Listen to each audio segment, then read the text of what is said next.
بسم الله الرحمن الرحيم. الحمد لله رب العالمين، الرحمن الرحيم، مالك يوم الدين. إياك نعبد وإياك نستعين. اهدنا الصراط المستقيم، صراط الذين أنعمت عليهم غير المغضوب عليهم ولا الضالين.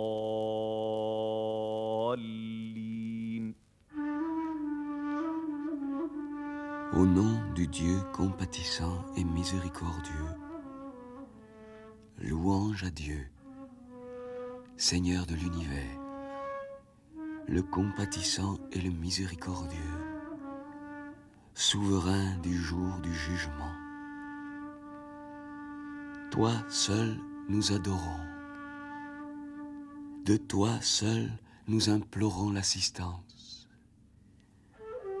Guide-nous dans le droit chemin, le chemin de ceux que tu as comblés de bienfaits, non celui de ceux qui encourent ta colère, ni celui des égarés.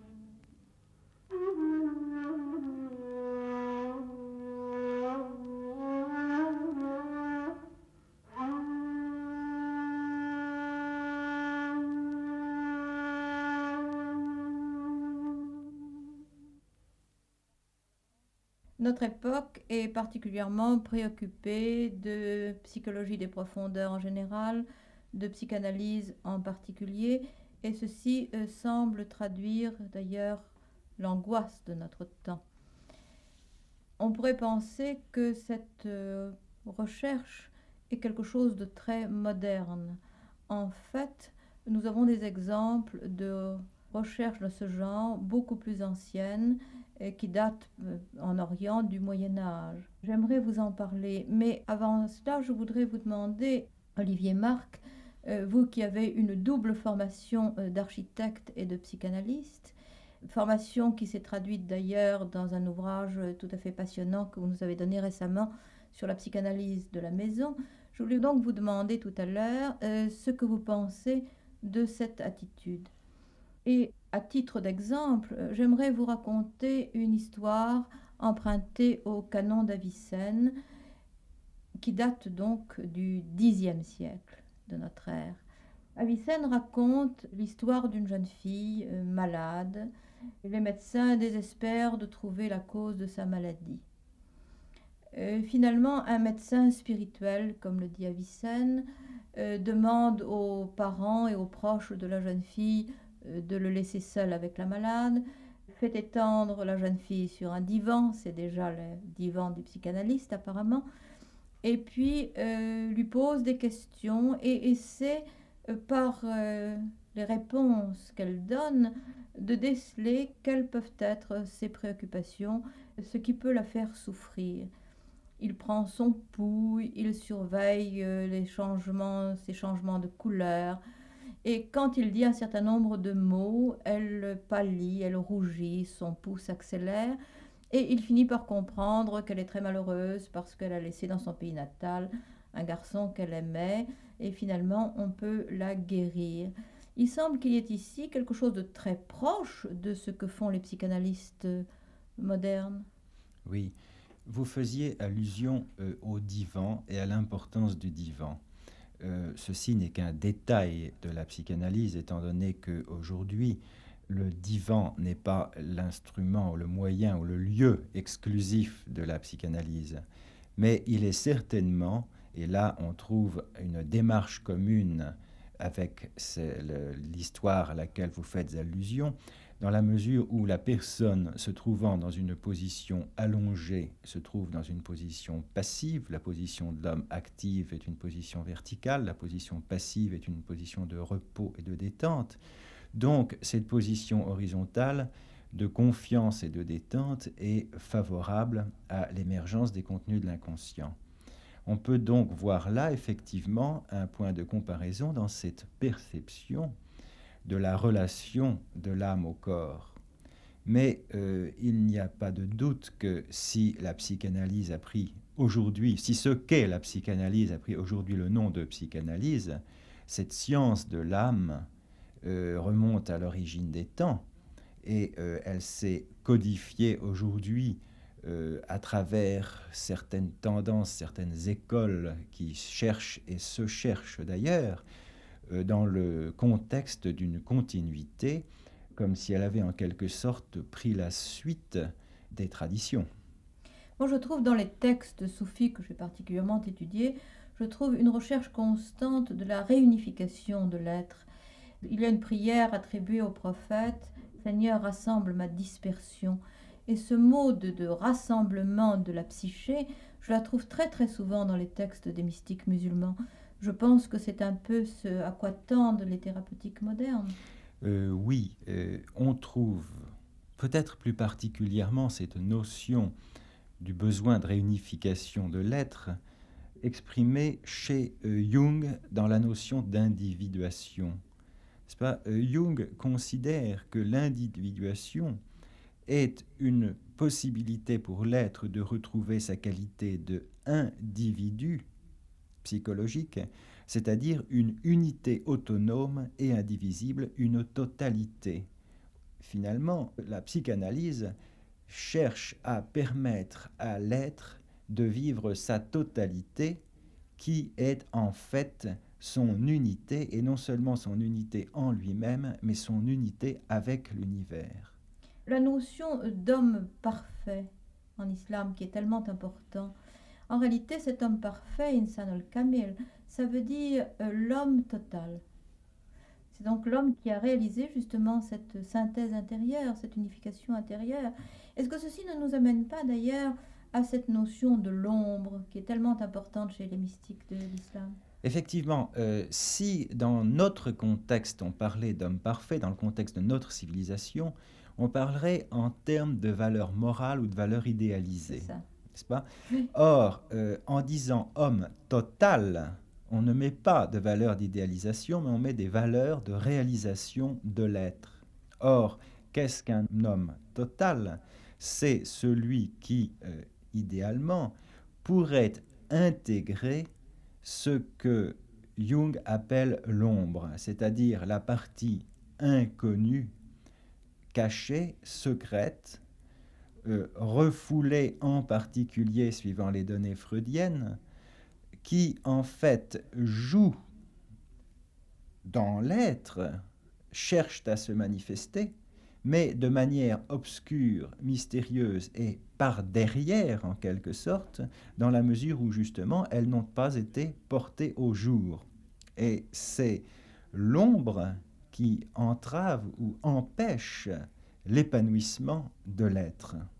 Et là, nous nous retrouvons exactement avec cette notion, face à cette notion de l'homme parfait à laquelle vous faites allusion dans l'islam. Oui, je pense d'ailleurs à un mot extraordinaire qui est d'un poète musulman relativement tardif, enfin il est du XVIIIe siècle et il est de l'Inde, et il dit « Nous nous trouvons là où nous-mêmes, nous n'avons aucune nouvelle de nous-mêmes ». Enfin, on pense à Pascal, à l'homme qui dépasse infiniment l'homme.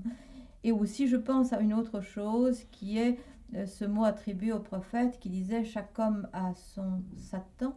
Le mien est devenu musulman. C'est donc tout à fait l'intégration de l'ombre. C'est l'intégration de l'ombre, effectivement, c'est-à-dire cette partie dissociante de nous-mêmes, séparée de nous-mêmes puisqu'elle n'est pas intégrée, qui étant reconnue, devient partie intégrante de nous-mêmes et devient intégration de notre Satan, qui à ce moment-là peut devenir lumineux puisqu'il est intégré, puisqu'il est porté à la lumière. C'est donc une recherche de l'image de l'unité intérieure. Exactement. Mais est-ce que pour parvenir à cette unité, enfin une ascèse s'impose, et est-ce qu'il n'y a pas ici encore alors le thème de la mort et de la renaissance? Toute expérience mystique est une expérience de mort et de renaissance. Toute expérience psychanalytique véritablement assumée est une expérience de mort et de renaissance, de mort à l'être artificiel que le monde extérieur, que la famille, que les parents, que le milieu ont fait, mort de cet être artificiel pour la naissance de l'être vrai, de l'être suivant ses propres données créatrices, auxquelles finalement tout individu, plus ou moins secrètement et plus ou moins consciemment, aspire. Vous savez, les mystiques de l'islam ont beaucoup médité la parole de Saint Jean, disant si l'homme ne renaît pas, n'est-ce pas? Il y a ce propos de très beaux textes qui me reviennent à l'esprit, notamment certains extraits d'un traité mystique persan du XIIIe siècle qui fait allusion à cette mort et à cette renaissance. L'être humain doit naître 2 fois.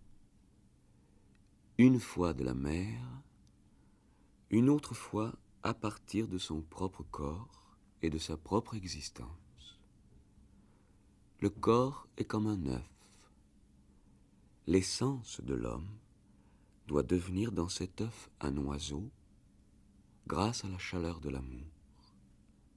Alors, il échappera à son corps et s'envolera dans le monde éternel de l'âme, au-delà de l'espace.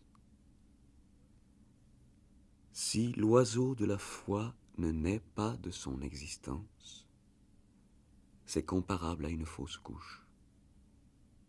Et en effet, pour ces maîtres spirituels, l'âme dans la prison du corps est considérée comme étant aussi ankylosée que l'embryon dans le sein maternel. Elle attend sa délivrance, et celle-ci n'arrivera que lorsque le germe aura mûri, grâce à cette descente en soi, grâce à cette prise de conscience douloureuse. La douleur naîtra de ce regard jeté à l'intérieur de soi-même, et cette souffrance fait passer au-delà du voile. Tant que les mères ne sont pas prises des douleurs de l'enfantement, l'enfant n'a pas la possibilité de naître. Ma mère, c'est-à-dire ma nature, mon corps, par ces douleurs d'agonie, donne naissance à l'esprit. Si les douleurs de l'enfantement sont pénibles pour la femme enceinte, c'est pour l'embryon l'ouverture de sa prison. De toutes parts s'élèvent les clameurs et le tumulte. Dans chaque rue brillent les torches et les flambeaux, car ce soir, le monde de la multitude donne naissance au monde éternel. En effet, je pense que l'âme qui n'est pas née une seconde fois est incapable de s'imaginer qu'une autre dimension de l'être existe. En effet, et si on cherche un moyen aussi direct que possible de rapprocher les recherches aujourd'hui qui sont faites dans le domaine de l'expérience humaine, dans sa découverte ou sa redécouverte de l'âme, il nous faut faire appel à Laing et à l'école anglaise d'antipsychiatrie. En fait, l'être cherche, après sa naissance, à renaître à lui-même. Et c'est envisageable, cette recherche est envisageable comme une sorte de voyage en soi, de retour aux sources, que l'on trouve d'ailleurs dans toutes les traditions, et qui impliquerait, en fait, nous dit Laing, un voyage de l'extérieur vers l'intérieur, qui va à l'encontre de l'esprit scientifique aujourd'hui, de la vie vers une sorte de mort, dit-il encore, de l'avant vers l'arrière, du mouvement temporel vers l'immobilité, à laquelle vous faisiez allusion tout à l'heure, et du temps actuel vers le temps éternel. Mais ce voyage va encore, selon Laing, du moi vers le soi, c'est-à-dire la totalité de l'être, de l'existence extérieure postnatale, dit-il, vers la matrice prénatale de toutes les choses. Nous voyons là schématiser cette notion d'un voyage dont le sens remet en question l'existence même de l'être et le mène d'une valeur artificielle extérieure vers une valeur existentielle intérieure. Ce que vous dites, Olivier, de ce voyage, me rappelle un texte aussi très ancien, un texte aussi du XIIIe siècle, où il est dit que le voyage cosmique de l'âme est en réalité un périple spirituel. Et le saint dit ainsi: J'ai voyagé longtemps entre ces deux horizons. Durant des années et des mois, j'ai parcouru la route par amour de la lune, inconscient du chemin, perdu en Dieu.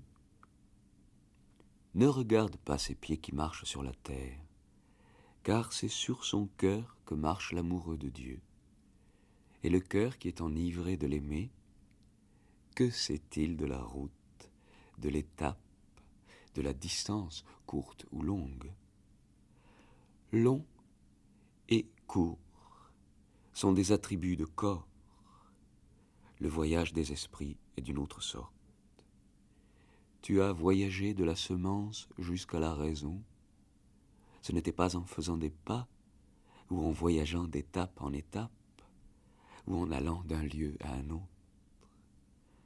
Le voyage de l'esprit est inconditionné par le temps et l'espace. C'est de l'esprit que notre corps a appris à voyager. Dans un vers très célèbre, le grand poète persan Sanaï déclare ainsi: c'est dans le royaume de l'âme que se trouvent les cieux qui dominent le ciel de ce monde. Je crois que ça correspond tout à fait à ce que vous venez de dire, et je trouve que ces voix qui se répondent, cette espèce de contrepoint à travers les siècles d'un psychanalyste anglais moderne et de ces mystiques du XIIIe siècle sont quelque chose de tout de même de très étonnant. Pour finir et ne pas prolonger trop cette sorte de joute de citation, je prends encore tout de même une phrase de Laing qui vient juste à la suite et qui semble faire cœur avec ce que vous venez de dire. Je laisse à ceux qui le souhaitent le soin de traduire les données de ce processus parfaitement naturel et nécessaire dans le jargon de la psychopathologie et de la psychiatrie clinique. Ce processus, nous avons peut-être tous besoin de nous y soumettre sous une forme ou sous une autre. Il aurait un rôle capital à jouer dans une société vraiment saine. Laing dit, traduisez cela dans le jargon psychopathologique de l'époque ou du temps, mais ce qu'il s'agit avant tout, c'est d'une expérience intérieure et d'un voyage intérieur à la rencontre de l'univers en soi. Et là, on est face à ces notions qu'on retrouve à travers toutes les traditions et peut-être plus particulièrement dans un contexte qui nous est proche, dans un contexte chrétien occidental de microcosme et de macrocosme. Bon, je dis chrétien occidental parce que j'y pense tout de suite aux allusions qu'on peut faire dans ce contexte, mais on retrouve ces notions de microcosme et de macrocosme très certainement fortement ancrées dans l'islam. Je sais qu'on les y trouve dans l'hindouisme et je sais qu'elles sont très fortement contenues dans le bouddhisme. Moi, je dirais que pour l'islam, c'est une notion tout à fait fondamentale. Jalaluddin Rumi dit par exemple quelque part, enfin je cite de mémoire, le soleil est entré dans la constellation du Bélier, au firmament de mon cœur n'entrera-t-il pas dans le même signe? Enfin, il y a tout le temps cette idée de microcosme et de macrocosme, et qui permet d'ailleurs de considérer que tout est reflet, et reflet d'un monde d'archétypes. Mais vous devez avoir aussi ces archétypes avec, dans la psychanalyse. Est-ce que vous n'avez pas, vous aussi, des thèmes constants de ce que Jung appelle l'inconscient collectif? Enfin, il faudrait savoir aussi ce qu'on entend par là.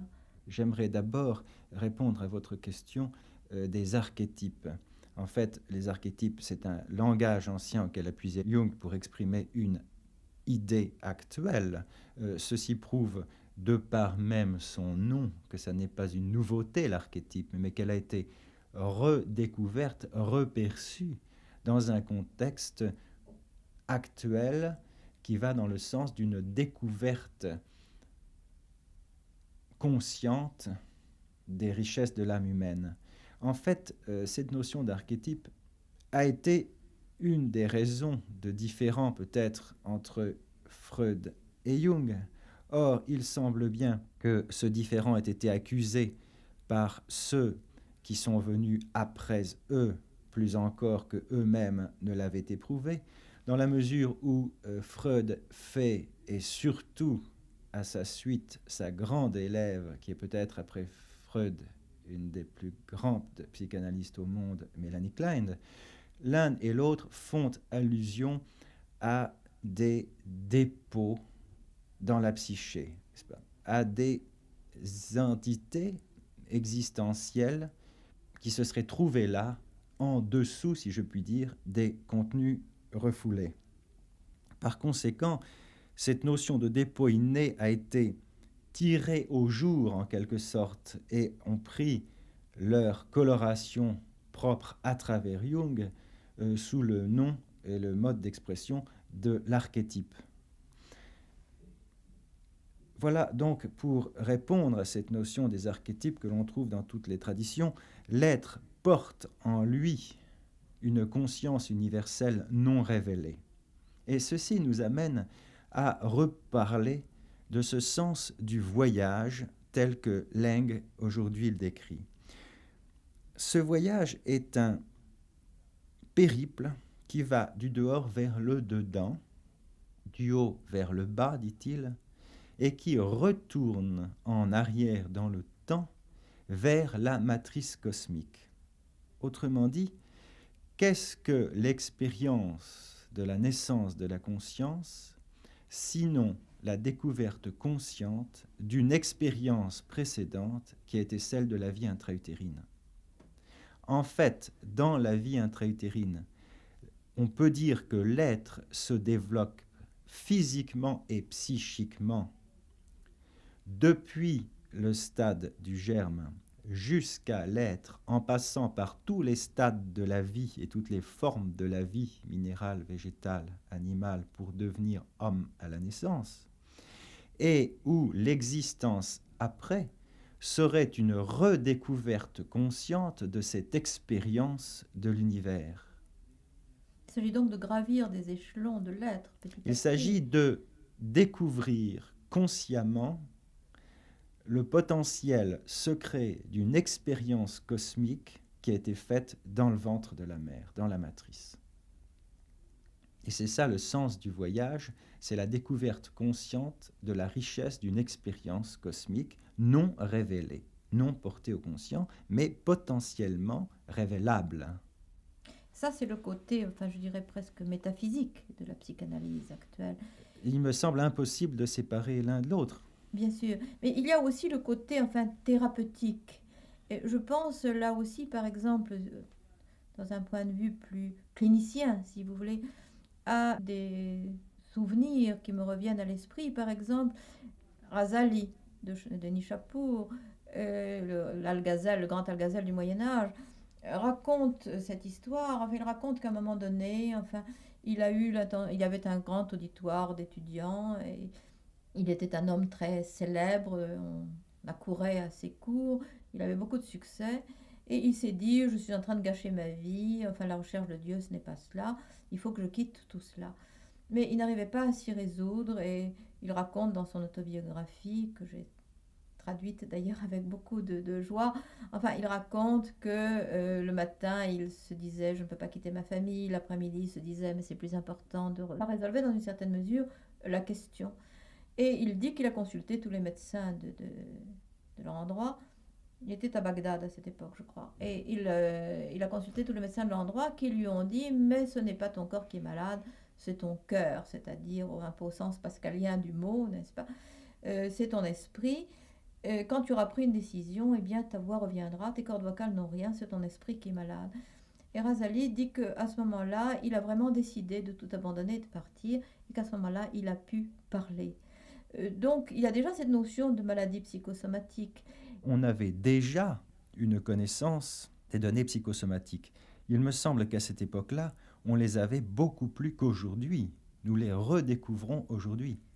Et il est certain que toute la connaissance des traditions, ou à ces époques auxquelles nous nous référons, les notions de religion étaient la notion de relation, de ce qui relie à une dimension inconnue, était en fait entièrement basée sur une indissociabilité de l'âme et du corps, par conséquent sur une conviction de l'existence psychosomatique de l'individu.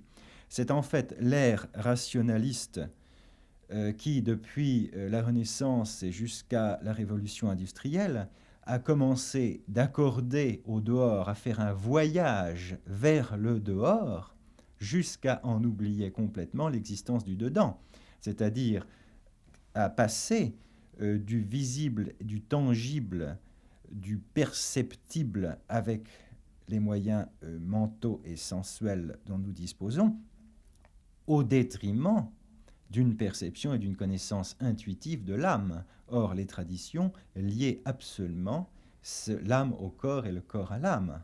D'ailleurs, tous les textes que vous citez en font absolument état. Et en réalité, si aujourd'hui la psychanalyse vient, c'est qu'elle vient se poser en contestataire d'une direction poussée à l'extrême vers le dehors dans le sens de la dissociation, et en fait elle rejoint sur un plan de conscience différent, puisqu'une part de temps s'est écoulée, et sur un plan collectif différent, elle vient rejoindre ou retrouver des données qui ont existé précédemment dans un contexte différent. Je pense que nous saurions mieux conclure cet entretien qu'en citant cette célèbre tradition prophétique qu'ont médité tous les mystiques et tous les spirituels de l'islam: celui qui connaît sa propre âme connaît son Seigneur.